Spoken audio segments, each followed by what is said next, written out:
Assalamualaikum warahmatullahi wabarakatuh. Pada pertemuan ini kita akan membahas tentang syarat hakim.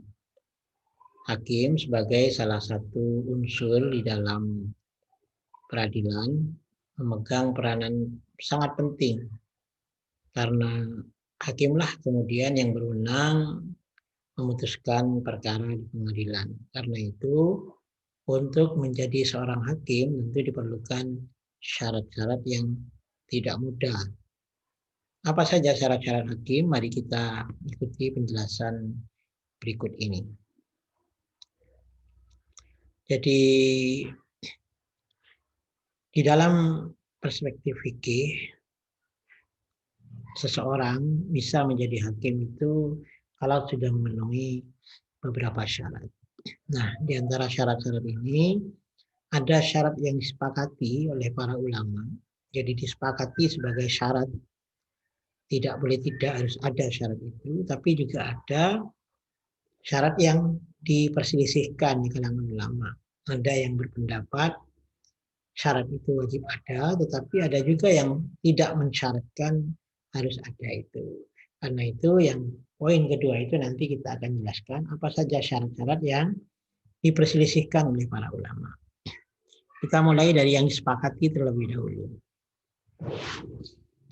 Syarat-syarat yang disepakati agar seseorang bisa menjadi hakim, tentu yang pertama adalah mencapai usia baligh. Usia baligh itu adalah usia mukallaf, ya. Usia seseorang pantas untuk menjalankan hukum, menjadi subjek hukum. Ukurannya laki-laki dan perempuan bisa berbeda, juga bisa sama. Sebagaimana yang terangkan di usul-usul fikih, di beberapa usul fikih. Jadi tidak mungkin kita mengangkat seorang hakim dari anak kecil yang belum baligh. Mengapa usia baligh ini menjadi syarat? Karena kecakapan menjalankan hukum itu diperlukan untuk bisa menetapkan hukum untuk orang lain. Bagaimana seseorang bisa menetapkan hukum untuk orang lain, sedangkan untuk dirinya sendiri aja hukum itu belum ditetapkan. Misalnya, ada anak kecil yang tidak wajib dia itu melakukan apapun kewajiban yang disyaratkan oleh syariat. Lalu kemudian kalau dia sudah tidak dianggap tidak layak, belum layak untuk menjalankan hukum, kemudian diberi beban untuk menetapkan hukum untuk orang lain, ini kan menjadi tidak sempurna. Karena itu mencapai usia baligh itu menjadi syarat, ya, boleh disyaratkan sebagai syarat pertama yang disepakati. Yang kedua berakal, ya, tidak gila, tidak sedang dalam keadaan mabuk, tidak sedang dalam keadaan tidur, intinya akalnya berfungsi ketika ia menjadi hakim itu. Nah ini, jadi ini yang syarat yang kedua. Biasanya akil dan baligh dan akil atau syarat pertama dan syarat kedua ini yang kemudian disebut sebagai muhkam alaih, sebagai orang yang sudah layak sempurna disebut muhkam alaih atau subjek hukum. Yang ketiga, merdeka bukan budak. Karena seorang hakim itu harus bebas, mandiri di dalam memutuskan perkara, tidak terpengaruh oleh pihak-pihak manapun. Ia harus memutuskan perkara berdasarkan keyakinan yang ia miliki. Maka kalau kemudian ada seorang hakim itu tidak merdeka, sudah pasti ketidakmerdekaannya itu akan menjadikannya tidak independen, tidak bisa mandiri. Kemudian yang keempat, beragama Islam. Nah ini juga syarat yang disepakati oleh para ulama. Hanya saja kemudian tentu beragama Islam ini kalau orang-orang yang berperkara itu juga beragama Islam. Jika yang berperkara itu di luar agama Islam, misalnya sesama orang non-Muslim, maka ada ulama Hanafiyah yang memperbolehkan untuk menjadikan hakim itu dari kalangan mereka. Walaupun beberapa kalangan Syafi'iyah menyatakan tetap harus hakim itu dari orang yang beragama Islam selama peradilannya dilaksanakan di negara Islam. Nah ini, jadi ini yang masih disepakati beragama Islam ini jika orang-orang yang berperkara dalam di pengadilan itu adalah orang-orang yang beragama Islam. Kemudian yang kelima, indera pendengarannya berfungsi. Jadi dia bisa melihat, ya, dia bisa mendengar, ya. Jadi mendengar dengan baik apa yang terjadi di pengadilan itu. Mengapa syarat indera pendengarannya berfungsi ini disyaratkan, ya dijadikan syarat oleh para ulama, karena memang dari pendengaran itu dia akan nanti bisa menyimpulkan putusan apa yang paling layak diputuskan di pengadilan itu. Karena itu pendengaran itu menjadi salah satu syarat. Berfungsinya pendengaran itu menjadi salah satu syarat. Demikian juga dengan penglihatan. Sama dengan penglihatan ini juga harus menjadi syarat adanya bagi orang yang mau menjadi hakim. Yang terakhir, indera pembicaraannya juga berfungsi. Dia bisa berbicara, bisa melihat, dan bisa mendengar. Intinya itu. Tidak bisa orang bisu itu kemudian menjadi hakim. Kenapa? Karena bisa jadi kata-kata isyarat ya dari gerak tangan dan sebagainya untuk memutuskan perkara itu disalah pahami oleh beberapa pihak. Jadi tidak bisa meyakinkan putusan. Jadi itu ya, dari 3 hal yang terakhir ini seringkali kemudian ada beberapa orang yang menyatakan ini kok fikih Islam tidak misalnya berpihak pada difabel. Bukan tidak berpihak pada difabel, ini justru keberpihakan Islam terhadap difabel, di mana orang-orang yang difabel itu tidak kemudian difungsikan ditugaskan kepada tugas-tugas berat yang justru menjurumuskan dirinya. Bisa jadi putusan yang disampaikan oleh orang difabel, pendengaran, penglihatan, pembicaraan itu bisa jadi salah dan itu menjerumuskan dia tentunya ke neraka. Karena itu kemudian dilindungi oleh Islam dengan cara syaratnya untuk menjadi hakim itu harus berfungsi dengan baik pendengaran, penglihatan, dan pembicaraannya. Itu tadi adalah syarat-syarat yang disepakati. Lalu apa syarat yang diperselisihkan? Di dalam fikih, ya, beberapa syarat yang diperselisihkan untuk bisa menjadi hakim itu pertama adalah mempunyai sifat adil, ya, yaitu keimanannya terpelihara, menjauhi dosa besar atau dosa kecil yang terus-menerus, menjaga muru'ah, nama baik, dan memiliki sifat amanah. Bagaimana perbedaan ulama tentang itu? Sebentar lagi kita akan sampaikan. Ya. Yang kedua, dari apa yang diperselisihkan ini adalah berjenis kelamin laki-laki.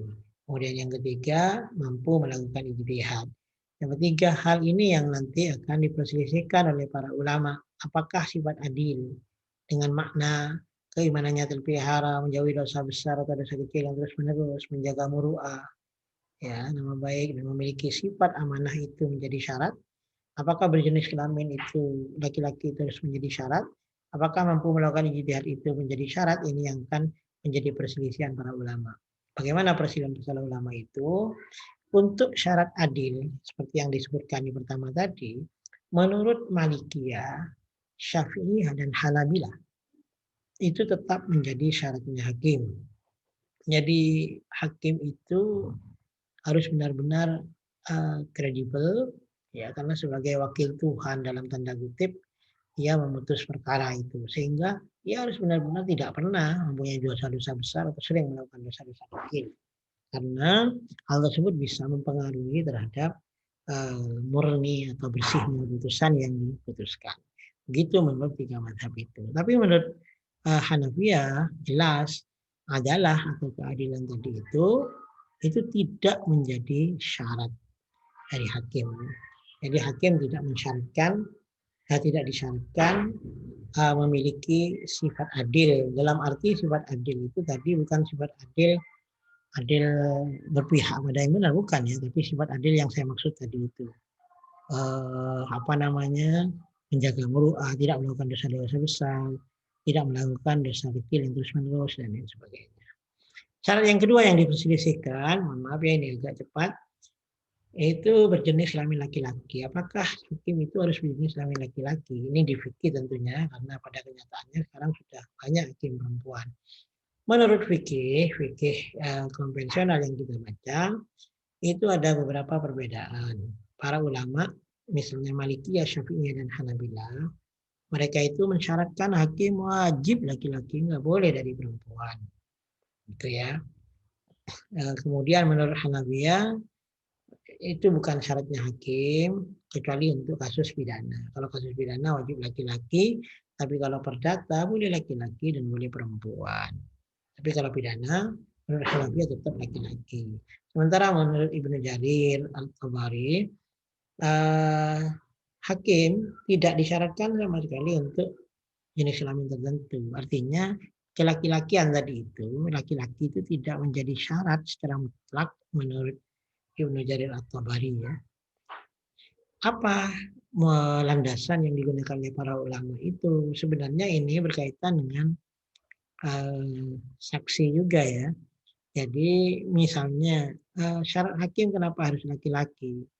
Yang menyatakan harus laki-laki itu karena memang persaksian itu di dalam persoalan-persoalan agama itu banyak sekali yang menunjuk pada laki-laki. Bahkan diperbolehkan dalam perdata itu perempuan, tetapi 2:1 ya, 2 laki-laki, 2 perempuan itu dibanding 1. Walaupun begitu juga kalau saya baca di kitab-kitab fikih itu yang mengharuskan laki-laki itu dasarnya Al-Qur'an, ar-rijalu qawwamuna 'alan nisa.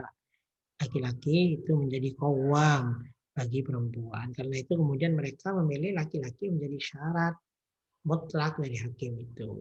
Tapi Hanafiyah menyatakan, ya ini sama dengan saksi. Kalau saksi di perdata itu diperbolehkan, tadi walaupun bandingannya 2:1, 2 perempuan banding 1 laki-laki, tapi kan tetap ada celah untuk diperbolehkan. Karena itu menurut Hanafiyah di dalam hal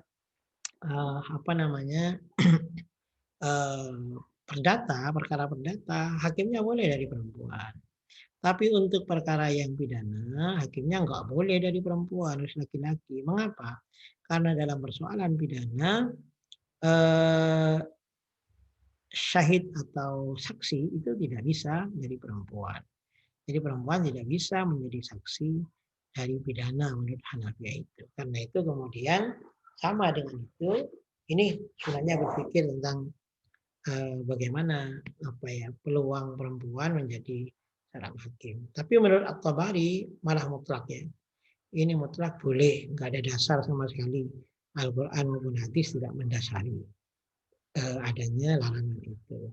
Walaupun katanya Syafi'iyah, Hanafiyah, dan Malikiyah tadi yang mengharuskan laki-laki, sejarah menyatakan pada masa Nabi dan pada masa sahabat nggak pernah ada hakim dari perempuan, semuanya hakim laki-laki gitu ya. Tapi itu kan peluangnya memang waktu itu memang hanya laki-laki, sementara perempuan tidak dikenal sebagai orang yang mempunyai kapasitas sebagai seorang hakim. Karena itu Ibnu Jarir At-Tabari itu masih menyatakan tetap mutlak itu. Selama tidak ada larangan dari Rasulullah maupun di Al-Quran secara tegas yang melarang perempuan itu menjadi hakim, maka tetap perempuan itu boleh menjadi hakim secara mutlak, baik pidana maupun perdata. Kemudian yang terakhir tadi yang diperselisihkan adalah syarat mampu melakukan ijtihad. Nah ini sebagai mujtahid ya. Kalau Malikiyah, Syafi'iyah, dan Hanabilah yang ia harus itu seorang hakim adalah seorang mujtahid. Sebagaimana pada awal-awal Islam dulu begitu, semua yang hakim itu adalah seorang mujtahid. Ya, tapi menurut Hanafiyah itu bukan syarat, tapi hanya prioritas saja. Kalau ada, silahkan yang mujtahid. Tapi kalau tidak ada, yang muqallid pun boleh. Gitu ya. Yang penting masih memenuhi syarat-syarat yang lainnya. Jadi begitu. Jadi tidak wajib kemudian harus mujtahid. Nah, ini kalau yang diterapkan Syafi'iyah, Malikiyah dan Hanabilah di Indonesia misalnya mengacu pada fikih, jelas kemudian ini banyak sekali yang tidak bisa menjadi hakim. Kenapa? Karena ya 100% barangkali tidak ada yang mujtahid, baik mujtahid mutlak apalagi ya, maupun mujtahid mazhab, itu tidak punya kita. Baik ini ya, jadi mana yang akan kita ambil karena ini perselisihan ulama dalam pendapat, kita silakan mengambil yang menurut keyakinan kita lebih dekat dengan untuk dilaksanakan oleh kita sendiri. Hanafiyah atau tiga mazhab yang lain. Saya kira itu saja yang bisa kita sampaikan pada hari ini. Dari saya, Assalamualaikum warahmatullahi wabarakatuh.